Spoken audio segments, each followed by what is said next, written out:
Painted painless learning. નમસ્કાર વિદ્યાર્થી મિત્રો, સ્વાગત છે તમારું પેન્ટેડ લર્નિંગમાં. આજે આપણે સમજવાના છીએ કે 12મું ચેપ્ટર જે છે વિદ્યુત, એમાંથી આઈએમપી પ્રશ્ન કયા છે. હવે આ વિડીયોની માહિતી છેલ્લે સુધી જોશો તો તમને આઈએમપી પ્રશ્ન ખબર પડશે. અને જો તમારે સારા માર્ક્સ પાસ થવું હોય તો તમારે વિડીયો લાઇક કરવો પડે, ચેનલ સબસ્ક્રાઇબ કરવી પડે અને ખાસ પેન્ટેડ એપ્લિકેશન ડાઉનલોડ કરવી પડે. પેન્ટેડ સાથે ભણીને તમે લાઈવ લેક્ચરમાં જોડાઈ શકો છો.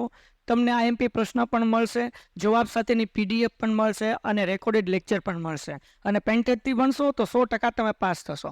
તો હવે આપણે જે જોઈએ કે ભાઈ વિભાગ બી ની અંદર આમ જોઈએ તો આ ચેપ્ટર જે છે ટોટલ 6 માર્ક્સનું છે. વિભાગ એ ની અંદર એક પ્રશ્ન પૂછાય છે, વિભાગ બી ની અંદર એક પ્રશ્ન પૂછાય છે 2 માર્ક્સનો, અને વિભાગ સી ની અંદર એક પ્રશ્ન પૂછાય છે 3 માર્ક્સનો.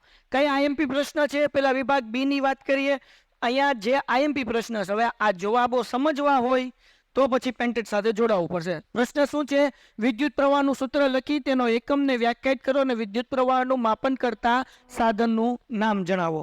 જવાબ સમજવો હોય તો પેન્ટેડ સાથે જોડાવવું પડશે, પેન્ટેડની એપ્લિકેશન ડાઉનલોડ કરવી પડશે.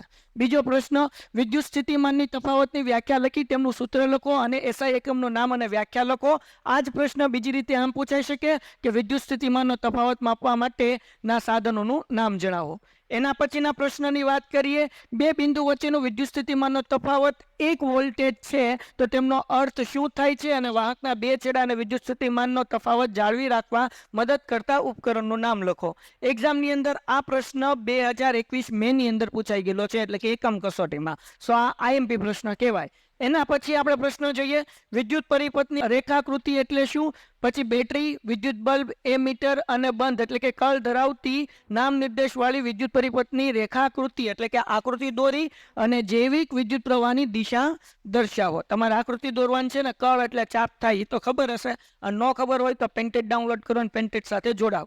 એના પછીનો આઈએમપી પ્રશ્ન છે, આ સંજ્ઞા દર્શાવતા ઘટકોનો ઉપયોગ કરી એક નામ નિર્દેશનો સાદો વિદ્યુત પરિપથ લખો. આ જે આપણે સંજ્ઞા આપી એ કેની છે એ આપણે કહેવાનું છે, અને પછી આપણે વિદ્યુત પ્રવાહ. અને સૌથી મોસ્ટ આઈએમપી પ્રશ્ન જે હર 3 એક્ઝામમાંથી 2 એક્ઝામમાં પૂછાય, ઓહમ છે, ઓલમ નો આવે, બરાબર ને? શું આવે? ઓહમ આવે ને? હા, ઓહમનો નિયમ લખો અને તેનું સૂત્ર તારવો. મોસ્ટ આઈએમપી, બરાબર. પછી શા માટે ટોસ્ટર તથા વિદ્યુત ઇસ્ત્રી, ટોસ્ટર, હા, આપણે ઓલું ટોસ્ટર આવે કે નહીં, આમ બ્રેડ મૂકીએ ને પછી એ બટર થઈ જાય ને ટોસ્ટર કહેવાય. શા માટે ટોસ્ટર તથા વિદ્યુત ઇસ્ત્રીના કોઈ શુદ્ધ ધાતુ ન બનતા નિકોમ મિશ્ર ધાતુની બનાવવામાં આવે છે? એનું કારણ આપણે દર્શાવવાનું છે. એના પછીનો આઈએમપી પ્રશ્ન છે, વાહકનો અવરોધ કઈ બાબત પર આધાર રાખે છે? ઓગસ્ટ 2020 ની અંદર આ પ્રશ્ન પૂછાઈ ગયો છે, એટલે ધ્યાન રાખજો, મોસ્ટ આઈએમપી છે. એના પછી અવરોધના શ્રેણી જોડાણની લાક્ષણિકતા જણાવો. એના પછી અવરોધના સમાંતર જોડીની લાક્ષણિકતા જણાવો. વિદ્યુત પ્રવાહની તાપીય અસર એટલે શું? આ બહુ અગત્યનો છે. રોજબરોજના જીવનમાં વિદ્યુત તાપીય અસરનો ઉપયોગ જણાવો. આ પણ મોસ્ટ આઈએમપી છે, એ તમારે કરવાનું. બધા આઈએમપી છે પણ જે મોસ્ટ આઈએમપી કહો એ વધારે કરવાના, બરાબર? અને પેલા ઈ પાકા કરવાના. હવે 12મો પ્રશ્ન સૌથી આઈએમપી છે. શું છે? તમારા ઘરમાં વપરાતા વિદ્યુત બલ્બ 100 વોલ્ટેજ અને રેફ્રિજરેટર 400 વોલ્ટેજનું રેટિંગ ધરાવે છે. આ ઉપકરણો 10 કલાક પ્રતિ કલાક ચલાવવામાં આવે તો 88 પ્રતિ વોલ્ટેજના લેખે 10 દિવસ ચલાવવા જરૂરી ઉર્જા માટે કેટલો ખર્ચ થાય? જો આ આવડે ને તો તમારા ઘરનું લાઇટ બિલ તમે કેલ્ક્યુલેટ કરી શકો કે હું કલાક એસી શરૂ રાખું તો કેટલું બિલ આવે. એટલા માટે આ જરૂરી છે, મોસ્ટ આઈએમપી છે, કરી નાખજો. હાલો, એના પછી આપણે પ્રશ્ન જોઈએ.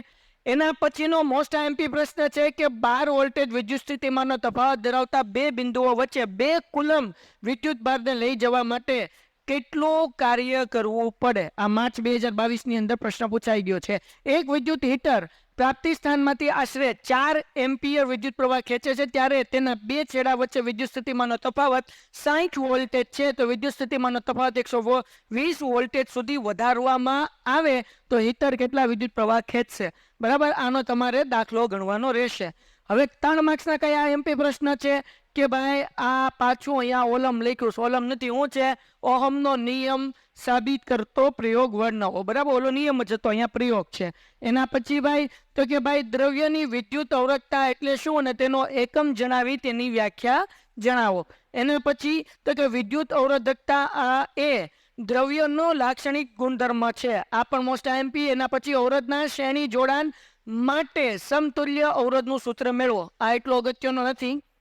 જે વધારે અગત્યના છે હું તમને કહી દઉં છું. અવરોધને સમાંતર જોડાણ માટે સમતુલ્ય અવરોધનું સૂત્ર તારવો. આ જુઓ, માર્ચ 2020, માર્ચ 2022 અને પછી કેટલીક વખત સ્કૂલની એક્ઝામમાં 6 માસિક 9 માસિક એકમ કસોટીમાં આ પ્રશ્ન પૂછાયેલો છે કે આ મોસ્ટ એમપી કરવાનો.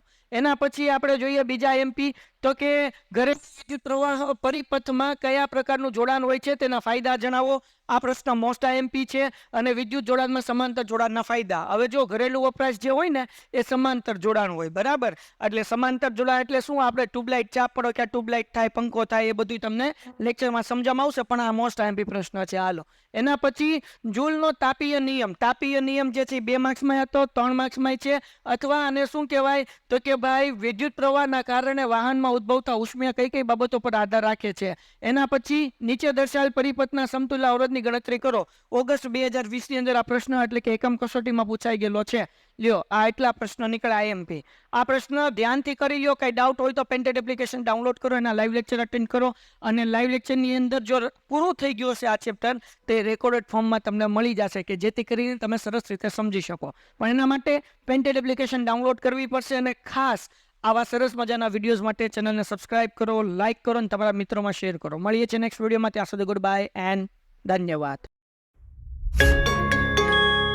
Painted, Painless Learning.